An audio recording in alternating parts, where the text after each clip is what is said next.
you wanted was a game to play, and you couldn't handle that I had my way.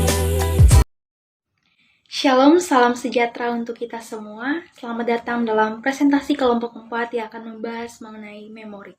Sebelumnya, perkenalkan kami kelompok 4 terdiri dari 11 anggota, yaitu Elizabeth Dianiwasti Baksuni, Celesti Tresia, Feby Lalang Blegur, Anggi Saputri Toapnani, Gerard Martino Lakapu, Nofri Verson Sembiring, Brilian Caisario Ardentia, Astrid Joanna Titin Putrikana, Yolanda Sianturi, Atalia Eugenia Arian Pasaribu, dan Daniel Ardumas Manurung. Selanjutnya, mari kita masuk ke dalam pembahasan kita mengenai memori.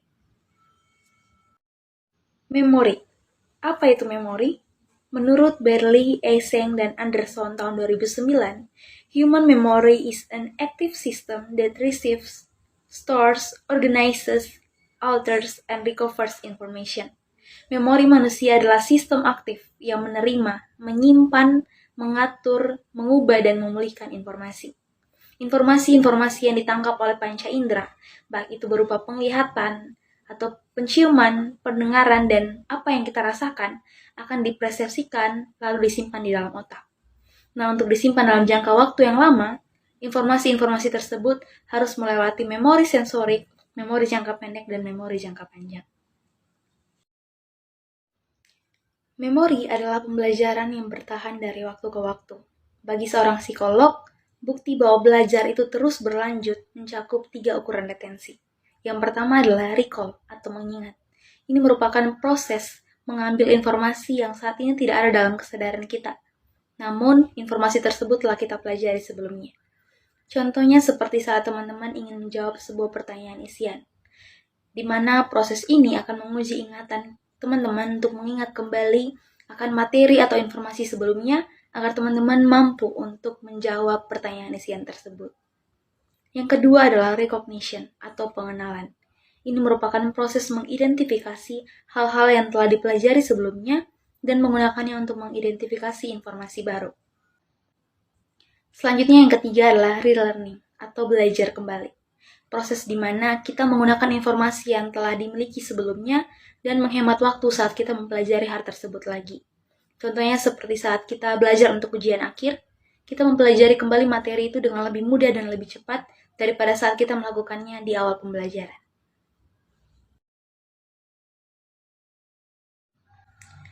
Selanjutnya, para psikolog membuat model memori untuk membantu kita berpikir tentang bagaimana otak kita membentuk dan mengambil ingatan. Nah, untuk bisa mengingat setiap peristiwa, kita harus, yang pertama, memasukkan informasi itu ke dalam memori. Ini merupakan sebuah proses yang disebut storage atau penyimpanan.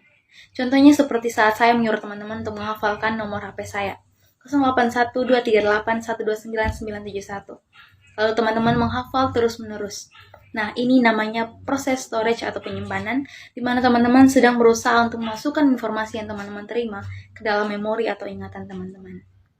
Selanjutnya, hal ini akan berhubungan dengan namanya encoding atau pengkodean. Encoding itu memodifikasi informasi yang masuk agar mudah disimpan. Jadi, informasi tidak semuanya tersimpan dalam kepala kita. Informasi-informasi tersebut tersaring salah satunya dengan cara encoding ini. Contohnya seperti tadi saat saya menyuruh teman-teman menghafalkan nomor HP saya. Nah, salah satu cara encoding adalah dengan teman-teman memodifikasi informasi-informasi dengan cara dipecah-pecah. Seperti misalnya 081238129971. Nah, selanjutnya adalah retrieval, yaitu proses mendapatkan atau mengambil kembali informasi yang sebelumnya telah disimpan dengan tujuan untuk digunakan kembali. Contohnya saat saya bertanya teman-teman, kemarin pagi teman-teman sarapan apa ya? Sarapannya sama siapa? Sarapannya di mana? Nah, saat teman-teman berusaha untuk mengingat dan mengambil kembali informasi tersebut, teman-teman sedang melakukan proses retrieval. Selanjutnya, kita akan melihat bagaimana Richard Atkinson dan Richard Severin pada tahun 1968 melakukan penelitian dan mengemukakan bahwa proses membentukan memori terbagi dalam 3 tahap. Pertama-tama, informasi akan kita rekam dan akan diingat sebagai memori sensorik sekilas. Kemudian informasi dari memori sensorik ini akan diproses dan masuk ke dalam memori jangka pendek. Nah, selanjutnya informasi tersebut akan diproses lagi dan kemudian masuk ke dalam memori jangka panjang. Mari kita lihat satu persatu.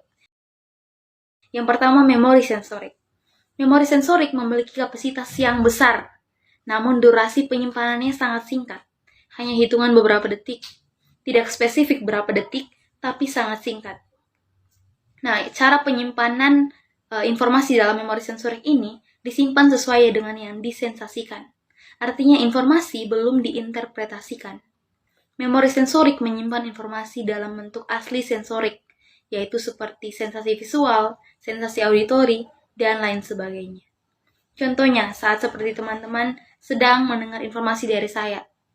Saat teman-teman mendengar apa yang saya ucapkan, akan masuk ke dalam telinga teman-teman. Ataupun ketika teman-teman membaca layar yang ada di dalam HP ataupun laptop teman-teman. Teman-teman, semua informasi itu pertama-tama akan masuk ke dalam memori sensorik.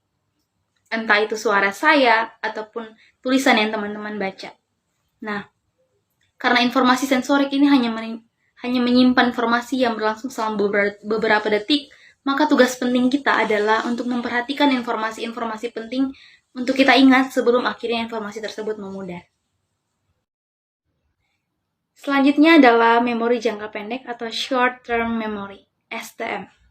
Memori jangka pendek menyimpan sejumlah kecil informasi yang didapatkan dari memori sensorik tadi. Saat kita ingin meneruskan informasi tadi ke dalam memori jangka pendek, salah satu caranya adalah dengan memberi perhatian terhadap informasi tersebut. Memori jangka pendek memiliki kapasitas yang sangat terbatas. Contohnya, seperti tadi ketika saya menyuruh teman-teman menghafal nomor telepon saya, 081238 dan seterusnya. Dalam memori jangka pendek ini, kita hanya berfokus untuk menghafal nomor telepon tersebut. Ketika teman-teman mengulang menghafalnya, itu merupakan salah satu cara atau metode penyimpanan encoding yang efektif untuk digunakan dalam memori jangka pendek ini. Durasi penyimpanan informasi dalam memori jangka pendek hanya bertahan kurang lebih sekitar 30 detik. Selanjutnya adalah memori jangka panjang atau long term memory, LTM. Untuk meneruskan informasi dari memori jangka pendek ke dalam memori jangka panjang, itu membutuhkan usaha yang lebih besar. Salah satunya adalah dengan menghubungkan informasi yang baru dengan informasi yang telah ada sebelumnya. Kapasitas di dalam memori jangka panjang itu sangat besar. Bahkan dikatakan tidak terbatas. Nah, untuk cara penyimpanan informasi di dalam memori jangka panjang sendiri itu ada banyak cara. Dan biasanya, informasi yang tersimpan itu sudah melalui proses interpretasi atau proses pemaknaan sesuai dengan cara yang paling dekat dengan diri kita. Durasi penyimpanan di dalam LTM atau long term memory sendiri relatif permanen. Memori kerja. Alan Baddeley juga memperluas pandangannya dari Atkinson dan Shiffrin mengenai memori jangka pendek. Dan mereka juga menggunakan istilah memori kerja untuk menekankan proses aktif yang terjadi di tahap tengah ini. Menurut Cohen, Kale, and Hale, di saat kita sedang berusaha menghubungkan informasi yang kita baca dengan informasi yang kita sudah dapat sebelumnya, maka kita sedang menggunakan memori kerja tersebut. Nah, contohnya, di saat kita membaca berita dan kita menghubungkan kembali dengan informasi yang sebelumnya kita dapat. Nah, maka dari itu kita sedang menggunakan memori kerja kita. Sebagian besar apa yang kita baca itu memasuki memori kerja melalui penglihatan. Nah, seperti di saat kita membaca suatu berita di koran, itu kita sudah memasuki memori kerja melalui penglihatan kita. Dan kita juga dapat mengulang informasi dengan menggunakan latihan pendengaran. Nah, seperti di saat kita mendengarkan berita dari radio, televisi, di situ kita juga bisa menggerakkan memori kerja kita dengan pendengaran kita. Nah, tanpa kita sadari, informasi pada tahap ini itu seringkali memudar. Maka, di dalam memori kerja ini dibagi menjadi dua, yaitu ingatan eksplisit dan implisit. Di dalam ingatan eksplisit dan implisit ini, model Atkinson dan Shiffrin juga berfokus pada bagaimana kita memproses ingatan eksplisit dan implisit ini. Karena ingatan eksplisit ini juga biasa disebut sebagai ingatan deklaratif melalui pemrosesan yang dilakukan secara sadar. Nah, sedangkan ingatan implisit atau biasa juga disebut dengan non-deklaratif ini diproses secara otomatis atau tanpa sadari. Ingatan eksplisit itu berupa sematik, fakta, dan pengetahuan umum atau episodik peristiwa yang dialami seseorang. Ada jaringan yang memproses dan menyimpan ingatan eksplisit tersebut dengan mencakup lobus frontal dan hipokampus. Nah, di dalam lobus frontal kiri dan kanan itu memproses berbagai memori. Nah, contohnya di saat kita mengingat kata sandi dan menyimpan di memori kerja akan mengaktifkan lobus frontal kiri. Dan menurut Square dan Wistek, hipokampus dan jaringan otak di sekitarnya akan aktif apabila orang tersebut membentuk ingatan eksplisitnya tentang suatu nama, gambar, atau suatu peristiwa. Oleh karena itu, kerusakan pada struktur ini akan mengganggu ingatan eksplisit tersebut. Kemudian ingatan implisit. Nah, otak kecil ini berperan dalam membentuk dan menyimpan memori implisit. Contoh dari ingatan implisit ini, di saat seseorang atau di saat kita menonton suatu film berulang-ulang kali, maka di situ kita akan mengingat adegan tertentu tanpa kita sadari. Maka dari situ memori kita akan bekerja. Maka itu disebut ingatan implisit. Dan ada juga 3 strategi untuk membantu seseorang untuk mengingat suatu informasi-informasi baru. Nah, yang pertama yaitu strategi Chungking, yaitu strategi yang mengingat informasi baru dengan cara membagi informasi atau mengatur item ke dalam unit yang familiar dan mudah diatur. Survei mengatakan bahwa kita semua dapat mengingat suatu informasi dengan baik ketika kita dapat mengaturnya menjadi pengaturan yang bermakna secara pribadi. Contohnya seperti kita mengingat atau menghafal nomor telepon kita sendiri. Maka kita dapat mengelompokkannya ke dalam beberapa unit. Dengan begitu, kita akan lebih mudah untuk mengingatnya. Yang kedua yaitu strategi mnemonic. Menurut teori Eric Jensen, mnemonic merupakan suatu metode untuk membantu seseorang dalam mengingat jumlah besar informasi yang melibatkan 3 unsur, yaitu pengkodean, pemeliharaan, dan mengingat kembali. Nah, salah satu contohnya yaitu penerapan metode ini dengan mengambil huruf pertama dari setiap kata yang ingin dihafalkan. Nah, kemudian bentuk kumpulan huruf pertama tadi menjadi kata atau kalimat baru.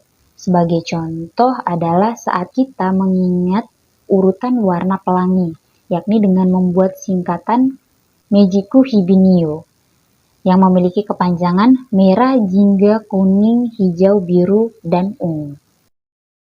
Yang ketiga yaitu strategi hierarkis. Nah, strategi hierarkis ini adalah strategi mengingat informasi baru dengan cara menyusun beberapa konsep luas yang dibagi lagi menjadi konsep dan fakta yang lebih sempit, serta menandakan otak kita bahwa sesuatu yang penting telah terjadi. Selanjutnya, bagaimana emosi dapat mempengaruhi proses memori kita. Emosi kita memicu hormon stres yang mempengaruhi pembentukan memori kita. Nah, di saat kita merasa bersemangat atau stres, hormon-hormon ini membuat lebih banyak energi glukosa yang dapat memicu aktivitas otak. Maka dari itu, gairah emosional dapat membakar peristiwa tertentu ke dalam otak kita. Maka dari itu, peristiwa stres yang signifikan itu dapat membentuk kenangan-kenangan yang tidak dapat kita lupakan atau tidak dapat terhapuskan oleh memori kita. Contohnya seperti orang-orang yang mengalami bencana alam. Pastilah di dalam memori mereka masih tersimpan trauma-trauma tentang kejadian-kejadian tersebut yang mungkin akan mengganggu aktivitas-aktivitas mereka. Isyarat pengambilan memori. Ketika kita mengkodekan ke dalam memori sepotong informasi, contohnya nama orang yang duduk di sebelah kita saat kita berada di kelas. Kita mengasosiasikannya dengan bit informasi lain tentang lingkungan, suasana hati, posisi, tempat duduk, dan sebagainya. Bit-bit ini berfungsi sebagai isyarat pengambilan yang kita gunakan untuk mengakses informasi. Semakin banyak isyarat pengambilan yang kita miliki, semakin baik peluang untuk menemukan rute ke memori. Petunjuk pengambilan memori terbaik datang dari asosiasi yang kita bentuk pada saat kita mengkodekan memori, baik itu bau, rasa, atau pemandangan yang dapat membangkitkan ingatan kita tentang orang atau tentang suatu peristiwa yang terkait. Berbicara mengenai ingatan atau memori, tentu kita pernah mengalami lupa akan sesuatu hal. Dan dari sini kita akan melihat alasan mengapa kita bisa lupa. Yang pertama ada encoding failure atau kegagalan pengkodean. Sebagian besar dari apa yang kita rasakan seringkali tidak kita perhatikan, sehingga apa yang gagal kita kodekan tidak akan pernah kita ingat. Dalam hal ini usia menjadi salah satu yang mempengaruhi efisiensi pengkodean. Area otak yang beraksi ketika orang dewasa muda mengkodekan informasi baru ternyata kurang responsif pada orang dewasa yang lebih tua. Pengkodean yang lebih lambat ini membantu menjelaskan penurunan memori terkait usia oleh Grady et al. Tahun 1995. Tetapi tidak peduli seberapa muda kita secara selektif memperhatikan beberapa dari banyak sekali pemandangan dan suara yang terus-menerus mempengaruhi kita. Akan tetapi tanpa upaya pengkodean, banyak memori yang tidak akan pernah terbentuk. Yang kedua ada storage decay atau pembusukan penyimpanan. Ahli saraf kognitif berupaya untuk memecahkan misteri penyimpanan fisik, memori, dan juga meningkatkan pemahaman kita tentang bagaimana suatu penyimpanan memori dapat membusuk. Seperti buku yang tidak dapat kita temukan di perpustakaan kampus, ternyata kenangan pun tidak dapat diakses karena berbagai alasan. Salah satunya adalah kenangan yang tersimpan menjadi membusuk. Setiap jejak-jejak informasi yang tersimpan dalam memori, bila dalam jangka waktu yang lama tidak ditimbulkan kembali, dalam alam kesadaran akan rusak ataupun juga akan menghilang. Dan yang ketiga ada retrieval failure atau kegagalan pengambilan. Seringkali melupakan bukanlah ingatan yang pudar, tetapi ingatan yang tidak dapat diambil kembali. Kita menyimpan dalam memori jangka panjang apa yang penting menurut kita, namun terkadang kita terhalang untuk mengaksesnya kembali karena kurangnya petunjuk yang memadai. Retrieval failure ini dapat terjadi karena beberapa akibat, seperti yang pertama gangguan, di mana informasi yang sudah disimpan dalam memori jangka panjang masih ada dalam gudang memori. Akan tetapi jejak-jejak ingatan saling bercampur aduk dan mengganggu satu sama lain. Memang pembelajaran yang lama dan yang baru tidak saling bersaing satu sama lain, karena informasi yang dipelajari sebelumnya seringkali memudahkan kita untuk mempelajari informasi yang ada atau informasi yang baru. Fenomena ini disebut transfer positif. Namun terkadang bisa juga terjadi bahwa informasi yang baru diterima mengganggu proses mengingat yang lama ataupun sebaliknya. Bila informasi yang baru kita terima menyebabkan kita sulit mencari informasi yang sudah ada di dalam memori kita, maka terjadilah interferensi retroaktif. Sedangkan bila pembelajaran sebelumnya mengganggu ingatan kita akan informasi baru, maka terjadi proses interferensi proaktif. Yang kedua ada motivated forgetting, kondisi di mana seseorang akan cenderung berusaha melupakan hal-hal yang tidak menyenangkan atau hal-hal yang menyakitkan dan tidak ia senangi, akan cenderung ditekan atau tidak diperbolehkan muncul dalam kesadaran walaupun ternyata informasi tersebut masih tetap ada. Kita masuk pada faktor-faktor yang ternyata dapat mempengaruhi daya kerja memori. Antara lain, yang pertama ada faktor usia. Ingatan paling tajam pada diri manusia kurang lebih pada masa kanak-kanak, kira-kira pada umur 10 sampai dengan 14 tahun. Dan ini berlaku untuk ingatan yang bersifat mekanis, yakni ingatan untuk kesan-kesan penginderaan. Sudah usia tersebut, kemampuan untuk mencamkan dalam ingatan juga dapat dipertinggi. Akan tetapi untuk kesan-kesan yang mengandung pengertian atau daya ingatan logis, dan ini berlangsung antara usia 15 sampai dengan 50 tahun. Yang kedua ada kondisi fisik, misalnya kelelahan, sakit, dan kurang tidur, ternyata juga dapat menurunkan daya kerja atau prestasi ingatan. Yang ketiga ada faktor emosi. Dalam hal ini, seseorang akan mengingat sesuatu lebih baik apabila peristiwa-peristiwa itu menyentuh perasaan. Sedangkan kejadian yang tidak menyentuh emosi seringkali juga diabaikan. Yang terakhir ada minat dan motivasi. Dalam pengalaman sehari-hari, kita sering menjumpai seorang remaja yang tidak lupa lirik lagu, walaupun lirik lagu tersebut dalam bahasa asing, atau orang-orang yang sering berpergian, mempunyai ingatan tentang ilmu bumi yang jauh lebih baik daripada yang tidak pernah kemana-mana. Artinya di sini bahwa orang-orang yang mengingat segala sesuatu tentang hal yang disukainya jauh lebih baik daripada hal-hal yang tidak dia sukai. Jelas, minat sangat meningkatkan motivasi dan pada gilirannya akan meningkatkan daya ingat juga. Menurut Kurt Lewin, tahun 1890 sampai 1947, seorang psikolog Jerman, minat dan motivasi berarti konsentrasi energi pada sektor tertentu, dan dalam kesadaran, konsentrasi inilah yang menyebabkan sesuatu hal tidak begitu saja dengan mudah kita lupakan. Memori merupakan bagian penting dalam kehidupan seorang manusia. Memori tidak hanya sebagai tempat penyimpanan informasi, tetapi memori juga memungkinkan kita untuk mengenali keluarga, menemukan jalan pulang, menikmati sebuah pengalaman, dan kemudian memutarkannya kembali serta menikmatinya lagi.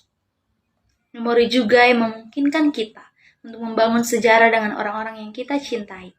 Dan terkadang memori juga yang mengadu domba kita dengan mereka yang pelanggarannya tidak bisa kita lupakan. Dengan mempelajari memori, kita bisa memutuskan untuk memilah informasi-informasi penting yang akan kita simpan bagi kehidupan yang lebih baik bagi masa sekarang maupun masa yang akan datang. Kami, kelompok, sangat setuju dengan teori-teori yang ada dalam sumber materi utama mengenai memori. Setiap penjelasan dan contoh yang dipaparkan oleh para peneliti dan penulis memiliki keterkaitan dengan peristiwa kehidupan yang terjadi. Dengan temuan para peneliti yang mempelajari memori dari banyak perspektif, memungkinkan kita untuk lebih memahami memori secara mendalam. Salah satunya seperti yang dikatakan oleh Schlesinger dan Gross pada tahun 1976 dalam sumber lain yang kami cari, yaitu memori merupakan sistem yang sangat berstruktur, yang menyebabkan organisme dapat merekam fakta tentang dunia dan menggunakan pengetahuannya untuk membimbing perilakunya. Berikut adalah beberapa sumber yang kami gunakan untuk mendukung presentasi kami. Demikian presentasi dari kelompok kami. Semoga kita semua diberikan hikmat dan kemampuan untuk bisa memahami materi ini dan menjadikan ini sebagai bekal bagi kehidupan yang terus berjalan. Sekian dan terima kasih. Tuhan Yesus memberkati.